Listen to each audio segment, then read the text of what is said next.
issued a tornado warning for northwestern Seminole County in east central Oklahoma, southeastern Lincoln County in central Oklahoma, northeastern Pottawatomie County in central Oklahoma, until 9:30 p.m. Central Daylight Time.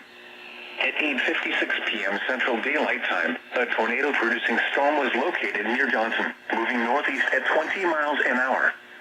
Expected hazards included a damaging tornado.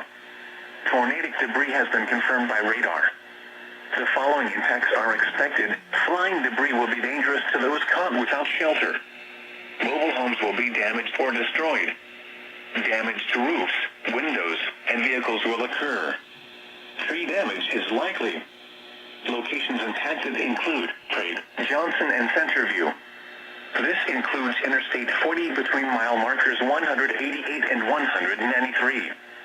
To repeat, a tornado is on the ground. Take cover now. Move to a storm shelter, safe room, or an interior room on the lowest floor of a sturdy building. Avoid windows. If you are outdoors, in a mobile home, or in a vehicle, move to the closest substantial shelter and protect yourself from flying debris.